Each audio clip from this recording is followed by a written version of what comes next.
नमस्कार विद्यार्थी मित्रांनो, मी प्राध्यापक शरद कांबळे आपल्या सर्वांचं स्वागत करतो। आज आपण वीरांना सलामी या अनुराधा प्रभुदेसाई यांच्या पाठाचा उर्वरित भाग पाहणार आहोत।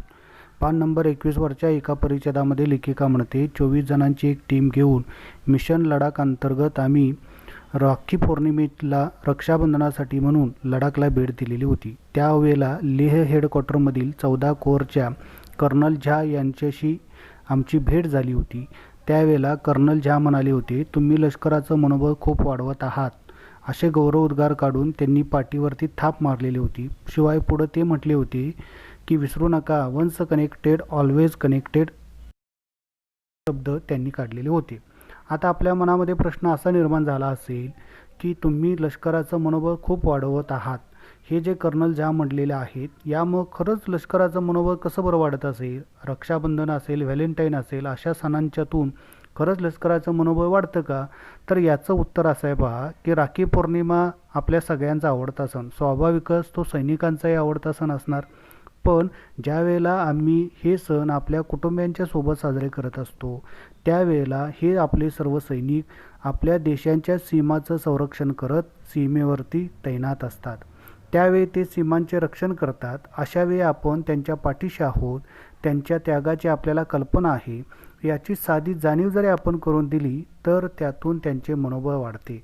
शिवाय आपल्या कार्याची कोणीतरी दखल घेत आहे, आपल्या पाठीशी कोणीतरी उभं आहे, ही जाणीवच माणसाला खरं तर उभारी देऊन जात असते। म्हणून असे कार्यक्रम आपण सैनिकांसोबत साजरे करणं महत्त्वाचं आहे। आणखी बोलायचं झालं तर व्हॅलेंटाईन असेल, दिवाळी असेल किंवा रक्षाबंधन असेल, हे सर्व सण सैनिकांसोबत साजरं करणं हे एक प्रतिकात्मक आहे। यातून खरं तर आपल्याला हे दाखवून द्यायचं आहे की आम्ही सैनिकांच्या सोबत आहोत, त्यांच्या त्यागाची आपल्याला कल्पना आहे आणि आम्ही सदैव तुमच्या पाठीशी आहोत, हे दाखवणं इथं महत्त्वाचं आहे। दुसरं असं की सर्वांनाच काही सैन्यात जाणं शक्य नाही, पण जे आपल्यासाठी रक्ताचे पाणी करत आहेत, बलिदान देत आहेत, त्यांच्याबद्दल कृतज्ञता व्यक्त करणं हे मात्र आपल्या हातात आहे। आणि असे सण साजरे करून आपण त्यांच्याबद्दलची जी कृतज्ञता आहे ती कृतज्ञता व्यक्त करू शकतो। मगाशी मी म्हटल्याप्रमाणे सैनिकांबरोबर रक्षाबंधन साजरे करणे हे प्रतिकात्मक आहे। आपण आपल्या आजूबाजूला अनेकदा पाहतो की ज्यांच्यामध्ये रक्ताचं नातं आहे, असे अनेक बहीण भाऊ वडिलांच्या निधनानंतर इस्टेटीसाठी अगदी दुसऱ्या दिवसापासून भांडायला सुरुवात करतात। आता हे नातं रक्ताचं असूनही भांडतात। इथं लेखिका आणि सैनिक यांच्यामध्ये कुठलंही रक्ताचं नातं नाही, पण त्यांच्यामध्ये एक भावनिक ओलावा आहे, मायेची ऊब आहे आणि त्यामुळंच हे नातं काय आहे, टिकून आहे। कर्नल झा पुढं म्हणतात की वन्स कनेक्टेड ऑलवेज कनेक्टेड, आणि त्यांनी हे त्यांचे शब्द पुढील वर्षी आणि थेट 10व्या वर्षांनीही अरुणाचलमध्ये भेटून त्यांनी पाळलेले आहेत। शेवटी माणूस नात्यांमध्ये शोधतो काय, तर मायेचा ओलावा शोधत असतो, भावनिक ऊबच कुठंतरी तो शोधत असतो आणि त्या उभेची गरज या सैनिकांना सुद्धा असते। म्हणून आम्ही तुमच्या सोबत आहोत, आम्ही तुमच्या कुटुंबियांच्या सोबत आहोत, ही गोष्ट, हा विश्वास आपण त्यांच्यापर्यंत पोचवायला हवा, जेणेकरून ज्याच्यातून त्यांना लढण्याची प्रेरणा मिळेल। पुढे लेखिका म्हणते, पँगॉन्ग लेकच्या अलीकडच्या एका रेजिमेंटला आम्ही भेट द्यायला गेलो। त्यावेळेला एक मुलगा जवळ आला आणि अनुराधा प्रभुदेसाई तुम्हीच का, असा तो म्हणाला। आणि पुढे जाऊन तो म्हणाला की तुमचा आवाज माझ्या मंगल मावशीसारखा आहे। आपली पापणी भिजवू न देता तो म्हणाला, मी तुमची गळाभेट घेऊ शकतो का? तेव्हा लेखिका म्हणते, हो ठीक आहे, माझी घे आणि माझ्यासोबत असलेल्या इतरांची तू काय कर, गळाभेट घे। आणि तो इतरांची गळाभेट घेतो। आता ही गळाभेट घेतल्यानंतर लेखिकेला कळतं की या मुलाच्या मावस बहिणीचा विवाह आजच असतो, त्याला रजा मंजूर झालेली असते, पण ऐन वेळेला ऑपरेशन इमर्जन्सी लागल्यामुळं त्याची रजा कमी झालेली आहे। आता या ठिकाणी आपण त्या सैनिकांची मानसिकता समजून घेणं गरजेचं आहे। ती किती खडतर परिस्थितीमध्ये काम करतात हे समजून घेणं महत्त्वाचं आहे। याचं एक उत्तम उदाहरण म्हणून लेखिकेनं सांगितलेलं आहे पहा, ते असं, लेखिका सियाचीनला रक्षाबंधनासाठी म्हणून गेलेली होती। तिथल्या हॉस्पिटलमधील सैनिकांना ती राखी बांधत होती। त्यावेळेला एक सैनिक ती राखी बांधलेलं वारंवार येऊन वाकून पाहत होता आणि बाहेर जाऊन उभा राहत होता। लेखिका जेव्हा त्या हॉस्पिटलमधून बाहेर पडली तेव्हा तो सैनिक तिथंच बाजूला उभा असलेला तिला दिसला लेखिका त्याच्याजवळ जाते तेव्हा तो सैनिक लेखिकेवरती चिडतो, तिला बोल बोल बोलतो. तेवढ्यात एक तिथं दुसरे सैनिक येतात आणि आमची एक टीम कालच ग्लेशियरवरून खाली आलेली आहे. ग्लेशियर जिथं भारताची सीमा आहे, ज्याची उंची समुद्रसटा सपाटीपासून 22,000 फुटांपेक्षाही अधिकची आहे. तिथून तो खाली आलेला आहे आणि त्याला नॉर्मल व्हायला किमान अजून 1-2 दिवस लागतील आणि मग तो नॉर्मल होईल. यावरून सैनिकांची मानसिकता काय असते, तिथलं परिस्थिती काय असते, किती भौगोलिक परिस्थिती विपरीत आहे याचा आपल्याला परिचय येतो आणि त्यातूनच त्या सैनिकांना भावनिक ओलावा का गरजेचा आहे याची सुद्धा आपल्याला काय होते कल्पना येते. म्हणून लेखिका हे जे सर्व कार्यक्रम राबवते आहे, रक्षाबंधन असेल, व्हॅलेंटाईन असेल, हे काय आहेत महत्त्वाचे आहेत. त्या सैनिकांबद्दल कृतज्ञता व्यक्त करणारे आहेत. आम्ही नुसत्या भेटीतून मायेची पाकर घालत होतो, पण तो एवढासा भावनिक ओलावाही त्यांना उबदार वाटत असतो. आपण केलेल्या अशा छोट्या कृतीही त्यांच्यासाठी कितीतरी उबदार असतात, मनोबल उंचावणारे असतात, लढण्याला प्रेरणा देणारे असतात. हाच विचार आपण यातून घेऊन तो कृतीत आणणे अपेक्षित आहे. हे सर्व सैनिक 2022तले आहेत. हे सर्व तरुण सैनिक म्हणजे देशाची गुंतवणूक आहेत. जसं शेतात काही पेरण्याअगोदर शेताची मशागत करावी लागते, तेव्हाच त्या शेतात बी चांगलं रुजतं, त्याला अंकुर फुटतात व पुढे जाऊन धुमारे फुटतात. सैनिकांचंही तसेच आहे. सैनिक घडत असतो, त्याची काळजी घ्यावी लागते, मायेची पाकर घालावी लागते. तुम्ही जरी तुमच्या कुटुंबियांपासून दूर असलात तरी आम्ही तुमच्या कुटुंबियांच्या सोबत आहोत याची जाणीव करून देणं महत्त्वाचं आहे. त्या शेवटच्या टप्प्यात कारगिल आणि मग द्रासला जायला लेखिका निघते. कारगिलमध्ये शिरताना एका पुलावर एक सैनिक तैनात होता. गाड्यांची तपासणी सुरू असल्यामुळं लेखिका त्याच्याशी जाऊन गप्पा मारते. तेव्हा तो म्हणतो की उद्या तुम्हाला याच रस्त्यानं परत यायचं आहे.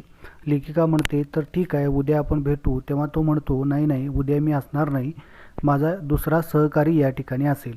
लेखिका दुसऱ्या दिवशी संध्याकाळी जेव्हा सर्व कार्यक्रम आटपून त्याच रस्त्याने माघारी जात असते, त्यावेळेला तोच मुलगा त्या ठिकाणी उभा असतो.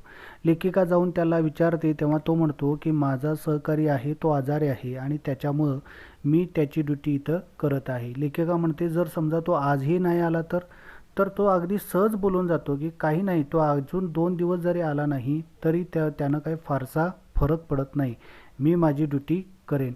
तो इतका सहजतेनं बोलतोच कसा, हा प्रश्न जेव्हा लेखिकेनं त्याला विचारला तेव्हा तो म्हणतो कि सब कुछ आसान है मैडम जी, सिर्फ दिमाग में डाल देना है. सिर्फ क्या करना है, दिमाग में डाल देना है.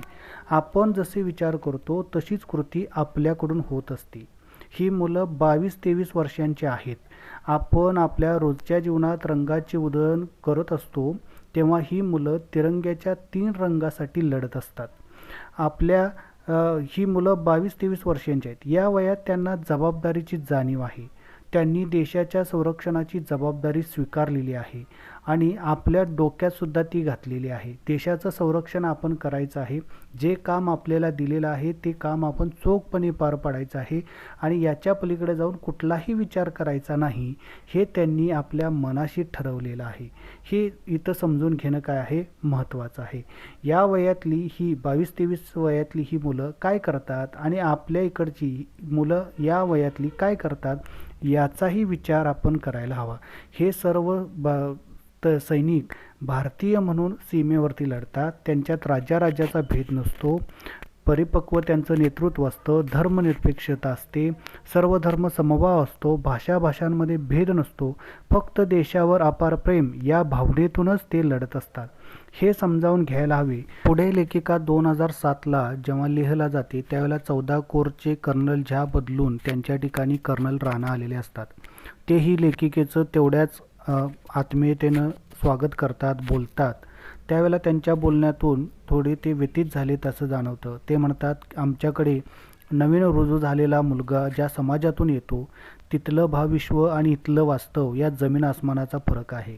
शिवाय टीव्हीमुळं समाजातला उथळपणा आणि मोबाईलमुळे घरची प्रत्येक गोष्ट त्याला आता कळते आहे. त्यामुळे या मुलांची मानसिकता सांभाळत त्यांना खऱ्या अर्थानं सैनिक बनवणं हे फार जिकरीचं होत चाललेलं आहे. अशा वेळेला तुम्ही या ठिकाणी येता, आम्हाला समजावून घेता, सैनिकाला समजावून घेता, ही खरोखरच एक चांगली गोष्ट आहे. आता का बरं असं कर्नल राणा म्हणत असतील, तर आपल्या सर्वांना माहिती आहे की आपल्या आजूबाजूला ज्या काही गोष्टी घडत असतात त्याचा परिणाम आपल्या मानसिकतेवरती होत असतो, आपल्या कामावरती होत असतो. तसाच परिणाम त्या सैनिकांच्याही मनावरती होणं स्वाभाविक आहे. एखाद्या सैनिकाला आपलं कुटुंब जर सुरक्षित नाही असं वाटत असेल तर त्याचा परिणाम त्याच्या मानसिकतेवरती होणारच. अशा वेळेला आपण त्या सैनिकांच्या कुटुंबियांच्या सोबत आहोत, त्यांच्या पाठीशी आपण उभे आहोत, तुमच्या सर्वांच्या पाठीशी आपण उभे आहोत, हा एक विश्वास आपण त्या सैनिकांच्या मनामध्ये निर्माण करणं अपेक्षित आहे. आणि हाच विश्वासाचा एक भाग म्हणून लेखिका सैनिकांच्या कुटुंबियांच्या सोबतसुद्धा रक्षाबंधन असेल, राखी पौर्णिमा असेल, दिवाळी असेल असे सण साजरे करते. त्यांच्या कुटुंबियांना जाऊन भेटते, त्यांच्या मनामध्ये विश्वास निर्माण करते की आम्ही तुमच्या कुटुंबियांच्या सोबत आहोत. असाच विश्वास आपण सुद्धा काय करायला हवा, या सैनिकांच्या मनामध्ये निर्माण करायला हवा. शेवटी अगदी थोडक्यात याचा सार सांगायचं म्हटलं तर या सर्व तरुण सैनिकांकडून आपल्याला भरपूर काही शिकता येण्यासारखं आहे. देशावर प्रेम कसं करावं हे कॅप्टन विक्रम बात्रांकडून आपल्याला शिकता येईल. ते म्हणाले होते की या तो तिरंगा लहराऊंगा या तिरंगे में लपेट कर आऊंगा लेकिन आऊंगा जरूर. त्याचबरोबर सत्शीलता पाहायची असेल तर ते आपल्याला परमवीर चक्र विजेते विजयंत थापर यांच्यामध्ये पाहायला मिळेल. ते म्हणाले होते, मी उद्या इथे असणार नाही, उद्या कदाचित मी स्वर्गात असीन, जिथं माझं रंभा आणि उर्वशी स्वागत करत असतील, तेव्हा तुम्ही माझ्यासाठी शोक करत बसू नका, कारण मी तिथं मजेत असेन. शिवाय पुढं जाऊन ते वडिलांना म्हणतात की पापा रुक्सानाला 40 रुपये पाठवायचे तेवढे विसरू नका. ही रुक्साना कोण आहे, तर रुक्साना तिथं अतिरेकी हल्ल्यांमध्ये जिचे वडील वारले होते अशी एक छोटीशी मुलगी आहे, जिला नंतर अनाथालयामध्ये ठेवलेलं होतं आणि त्याचा सांभाळ या थापर यांनी केलेला होता. आणि ते त्या सांभाळायचंच एक जबाबदारीचा भाग म्हणून ते दर महिन्याला तिला आपल्या पगारातून 40 रुपये पाठवत होते.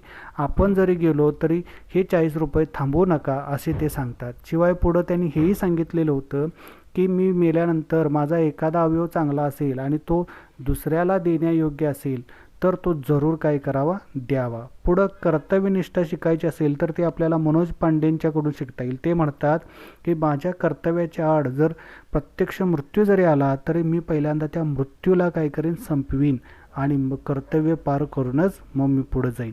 अशी हे सर्व तरुण सैनिक आहेत. यांना फक्त आपल्या मायेची गरज आहे, त्यांच्या पाठीशी आपण उभं राहण्याची गरज आहे.